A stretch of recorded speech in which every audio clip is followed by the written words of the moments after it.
read a lot about you and your work, and being a high school student myself, and just imagining you at the time, I consider that it's very brave of you to use photography as a form of expression to speak out against apartheid and oppression. And I just wanted to know, what was it like when you decided to do that? So I grew up in a time when there was an enormous amount of new political upsurge in the 50s, in a community that had a lot of political activists. So I grew up Yeah. very, very politically aware and angry. Yeah. I went to what was called the Orient Islamic High School. And while it was Orient and Islamic, half the class, half the school was not Muslim. So we had to go to religious classes, Muslim students, and the non-Muslim students went to do art. And I just thought, no. I didn't go to religious class, I went to art classes. Yeah. So would you say that all of those experiences, like not being allowed to do art, and that just influenced you to find like the courage to become an activist and to like pursue art and continue? That year I left matric, I was in a bad state, couldn't find a job, or keep a job because of all the harassment. I started drawing, started sketching, and then my father bought me a set of carving tools. I think he understood what I was going through. One of the early woodcuts I did, I submitted it to Art South Africa. It was a big exhibition, national exhibition, and it won a prize. That boosted my ego, and my confidence. So when did you discover your talent and passion for photography, and when did you decide to start expressing yourself in that way? I worked and exhibited extensively in the 60s. And then things changed. In 73, there's a strike, the big Durban strike.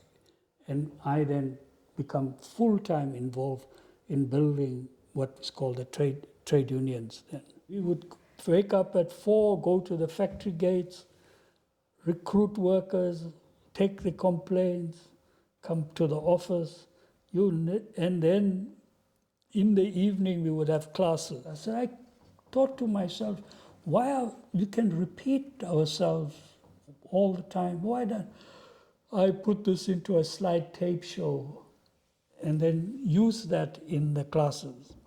So I bought myself a camera. Didn't have a clue. Some of the elaborate schemes of getting into factories at night and photographing the conditions, come back and you look at your legs and they're all blank or they're underexposed. Was that also when you thought that photography was a good medium in which to capture? Not really. Or I was still kind two of minds about fine experimenting? arts and photography. And I was, as I said, just shooting, mainly learning and Learning as you go. Yeah. photographing a lot of young people, children in particular. So in one of the photographs titled Class of 80 Children, it was Yes, in here somewhere. I can imagine it was quite difficult to get settled. I was photographing children, as I was saying, and these classrooms all over. But she becomes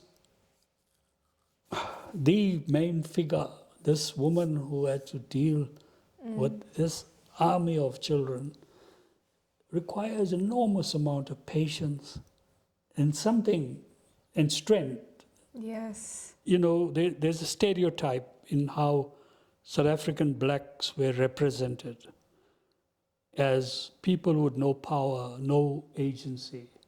How does one deal with photographing people in a way that provides you an insight into their lives, but at the same time, dignity Yeah. and agency?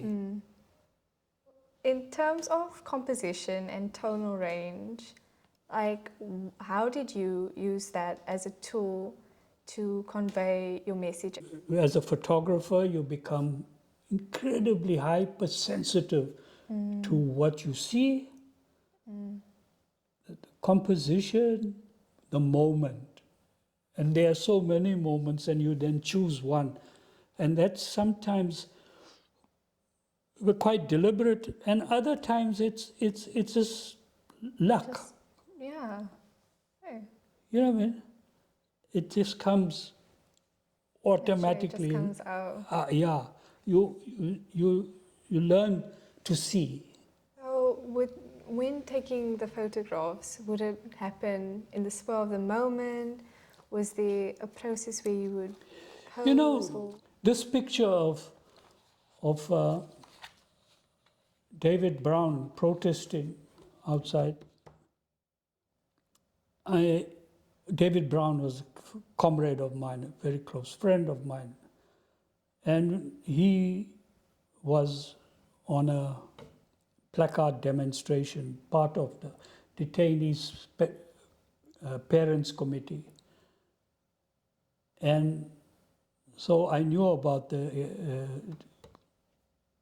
the protest, so I went and I photographed him. I photographed a couple of other women from the Black Sesh, but this particular picture caught my attention. As soon as I saw that, I saw, and that was the moment. I actually wanted to ask, what Yeah. I did notice was when looking at your pictures, the subject would have this intense gaze and make eye contact just directly out with the audience, and I just thought that was like so like profound and strong and quite engaging. And Again, the essence of being respectful of the subject matter, no matter who they are, and at the same time trying to find a moment which brings out the essence of what I'm seeing. That is a challenge that every photographer has. so, what inspires you now? You know, you're looking at now thousands of images coming out and videos of events on an hourly basis. And how does one take all of that and begin producing stuff that helps people understand each other? Like that particular picture. Have you seen photographs of a lot of black people with pets? You haven't. Right, yeah. Here was this guy, and these were his pets. There were 6 dogs. These are unique dogs. They are what they call African hunting dogs. He lived in this little shack, and he had 6 dogs. And then I said, "Can I take a picture of you?" And he said, "Yeah." And so I took a couple of pictures. Now that, for me, is the only photograph you will see of mine on a wall, because it was a successful encounter. It was a successful photograph. It broke all the stereotypes Yeah. of black people and animals.